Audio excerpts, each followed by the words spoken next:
Welcome back to the Jamie Meloni Real Estate Show here on 1250 Wins WHNZ. You'll find my show on every Mondays at noon, so please tune in as my show aims to become your information source for the Tampa Bay real estate markets.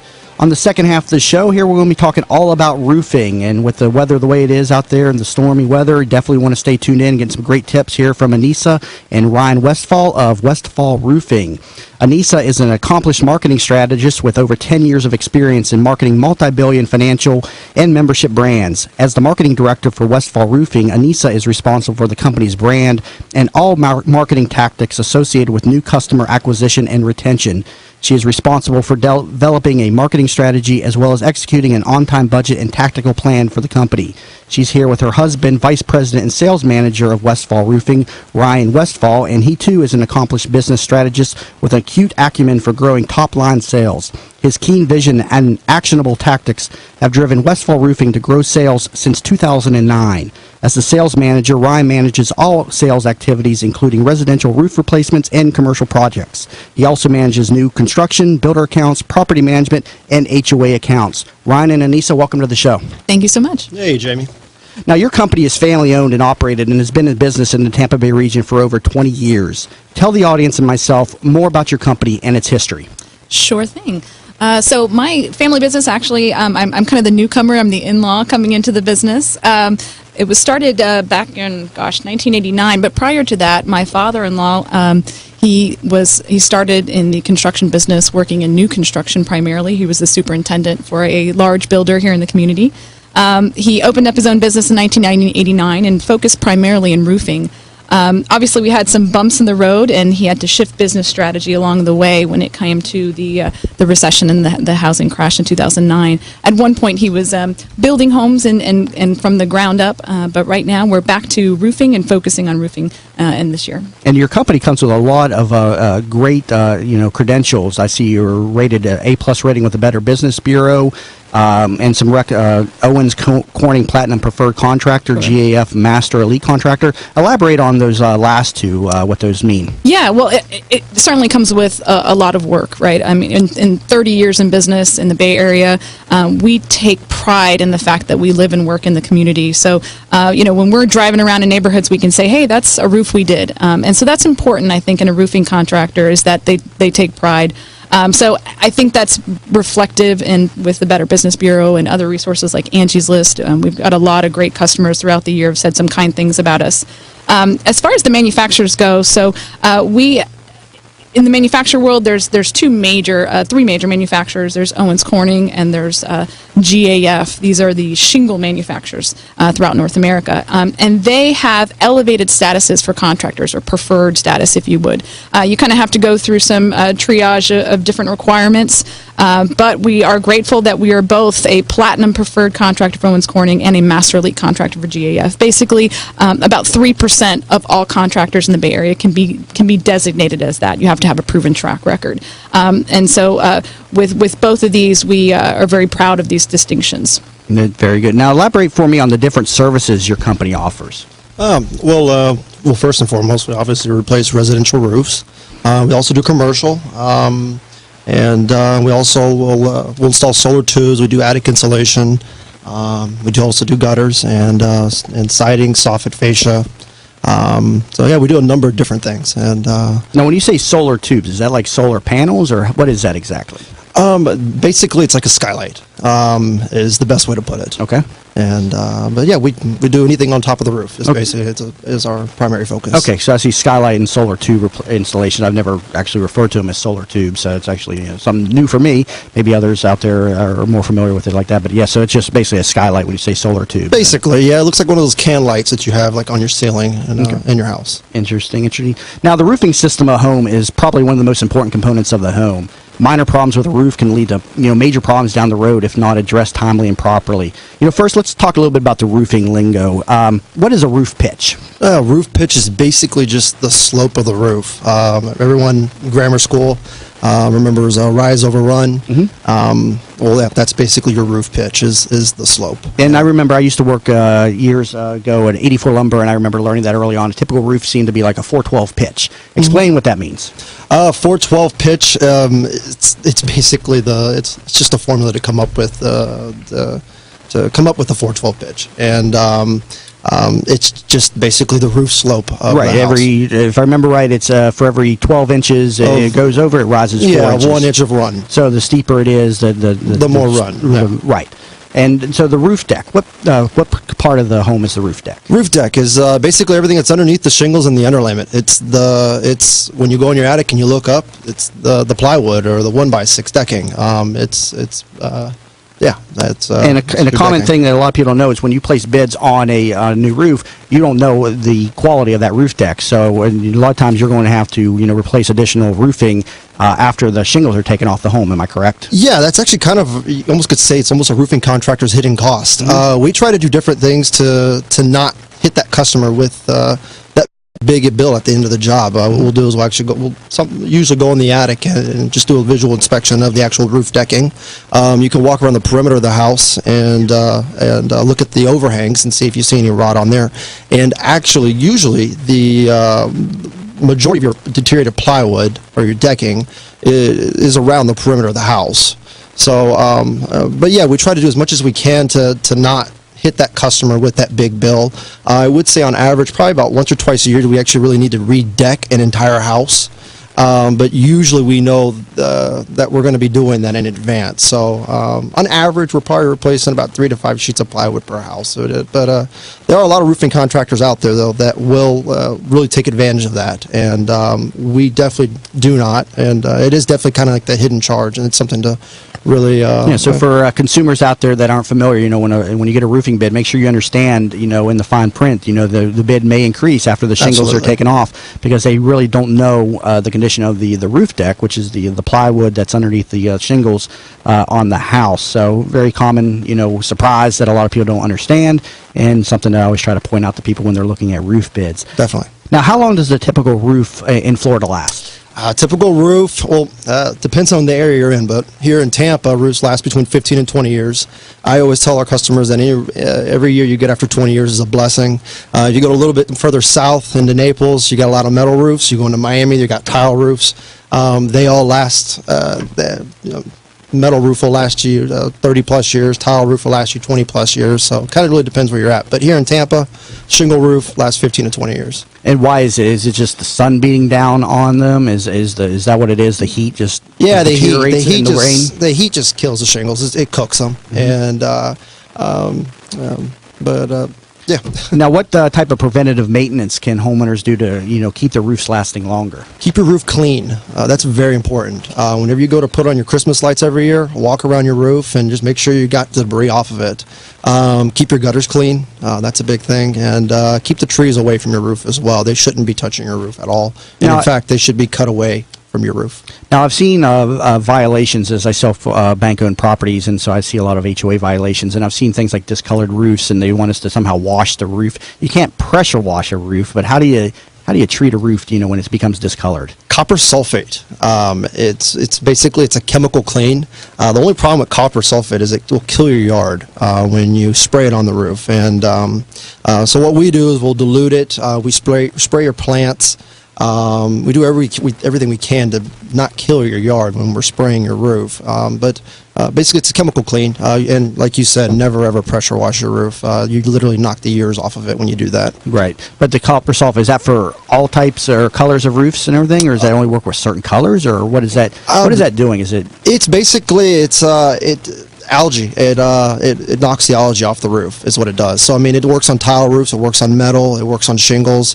On shingle roofs, I think it should only be done once over the life of the roof. I don't think it's a lot of HOAs really harp on it, but at the end of the day, a roof's going to get dirty, it's going to get dirty. Yeah, it's a I wouldn't say it's a common item that comes up on my properties, but it does come up from time to time. They'll say, "Oh, your roof needs washed or pressure washed," and they're like, well, you can't really pressure wash your roof, so that's what you do. You then treat it with copper sulfate then? And yeah, there's products out there. There's a company called, actually it's a product, but it's called Rooficide. That's very popular. And so, there's even companies that really specialize in it. And that's something we also do as well, but we don't do a lot of it. And mainly because it's just, it's not something And does it really revitalize the roof? Does it really bring back the color pretty well, or how effective is it? It definitely brings back the color. I mean, it makes a big, especially on a tile roof. It makes a big difference on tile roofs. On shingles, you may notice a difference. It kind of depends on the color of your roof. You know, I mean, you got a black roof, you're not going to really see too much. And what's the cost like on something like that? Oh, the cost. It depends on the condition of the roof. I would probably say anywhere from 50 cents to $1 a square foot. And you're really just spraying it on with a light hose and you just let it sit? That's how that process works? You can let it sit, or you also can, or you can hose it off. Typically, we like to let it sit for a little bit, and then we'll hose it off the roof. And like I said, the big thing there is your plants and your bushes. I mean, it really can do a number to your yard if you don't take that into consideration. Very, very interesting stuff. If you're just tuning in, you've been listening to the Jamie Meloni Real Estate Show here on 1250 Wins WHNZ. Stay tuned. We'll be talking more with Ryan and Anissa Westfall of Westfall Roofing. More about roofs here in just a moment. Hi again, everybody, and thanks for staying tuned in to the Jamie Meloni Real Estate Show here on 1250 Wins WHNZ. We've been talking with Ryan and Anissa Westfall of Westfall Roofing all about roofs here in Florida. I have a question for you about permits. As real estate agents, we happen to have surprises about that when it's time to sell the property. We working with investors and they tell us they've redone the roof and they didn't ask for a permit. So either we don't know or, the inspector is going to find out anyway. So could you tell listeners how it works around permits, and also what happens if you didn't ask for your permit and then now you want to sell the house? Like, what's the procedure? Sure. And any licensed contractor is supposed to pull a permit when replacing a roof. And that's kind of a detailed process. There's first and foremost what a roofer is going to ask for when to try to go and pull your permit is what's called a notice of commencement. And that's probably what you encounter at title time or at closing time. It's required by the county in order for us to schedule inspections and sometimes to pull the permit.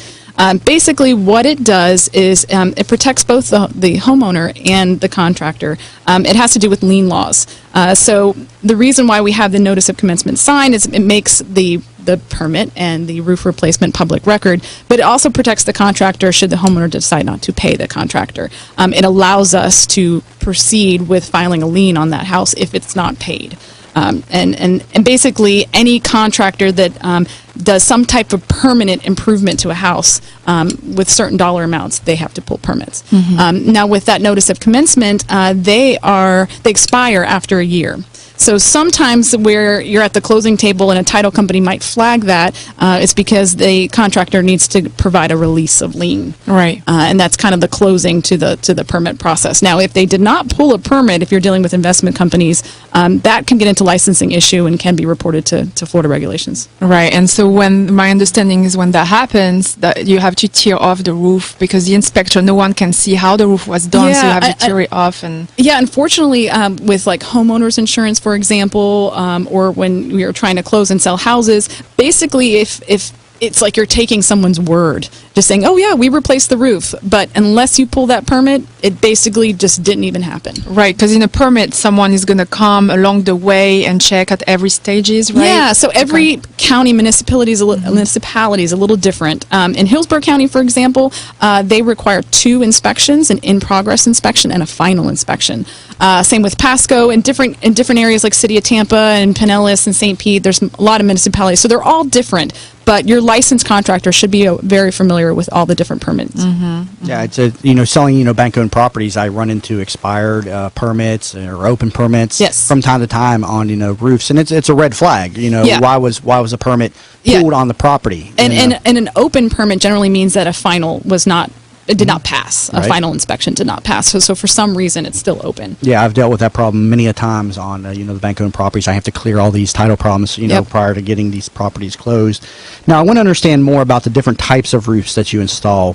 The most commonly known and used roofing material is the 3-tab shingle. Tell me more about the advantages and disadvantages of this product. Well, 3-tab shingles, it's actually it's kind of your entry-level shingle, and today, what we usually install is dimensional shingles. If you need a budget roof, you need to get just a roof on your house, 3-tab's definitely the way to go.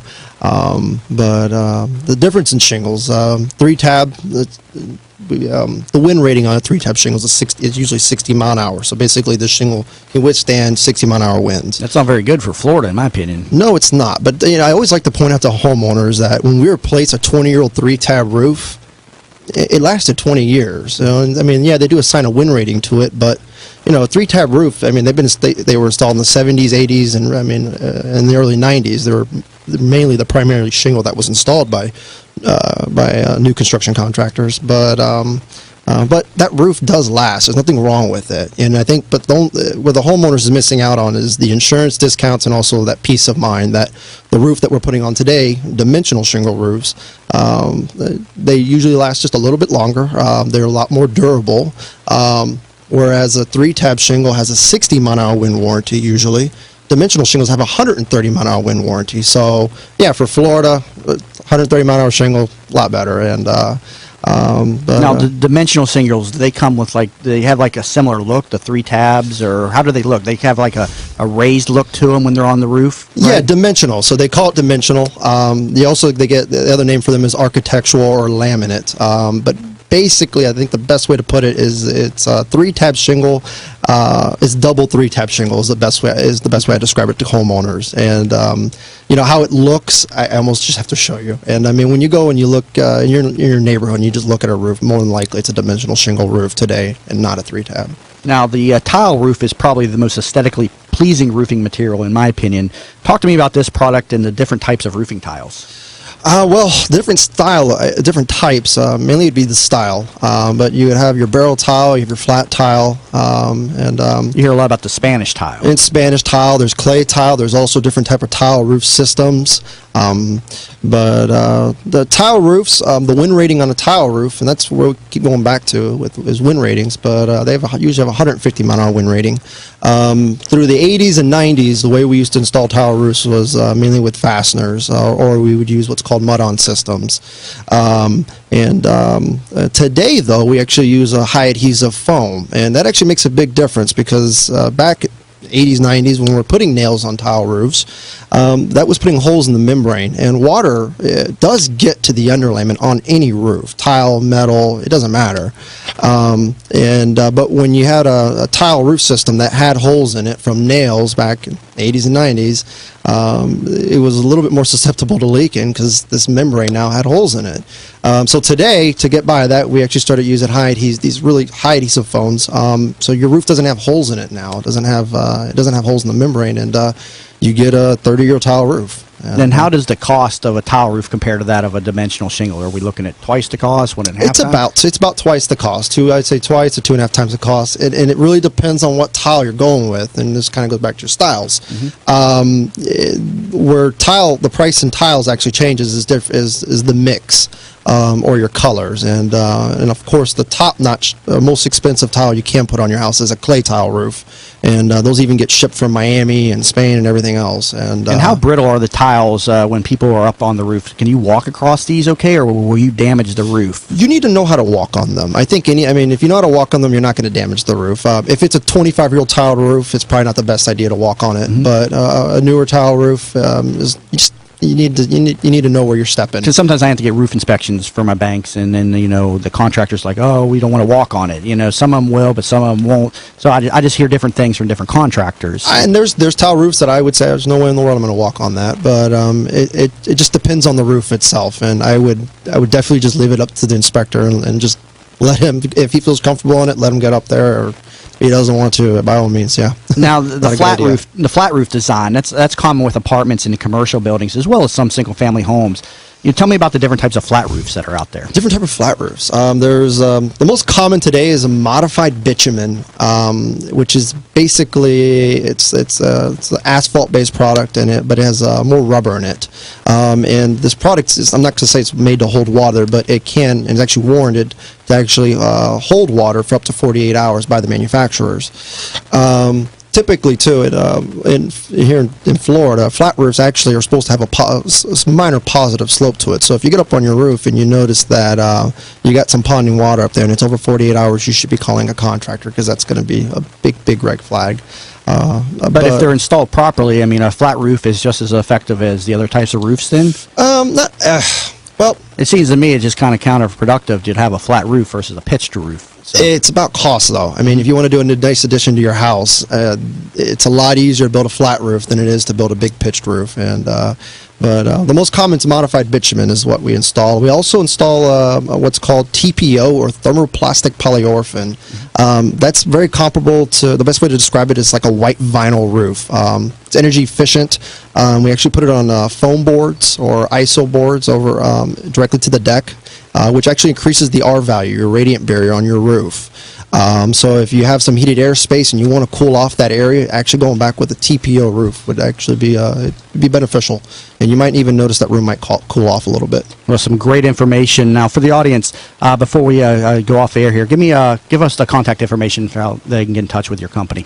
Their phone number is 813-264-5690. And one more time, people listening. One more time, 813-264-5690. That's our phone number.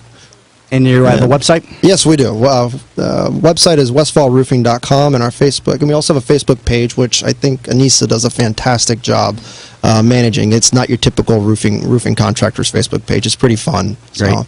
Right. Well, a lot of great information, and thank you very much for coming on the show today. And if you're just tuning in, if you didn't catch that information, you can also get other information. There'll be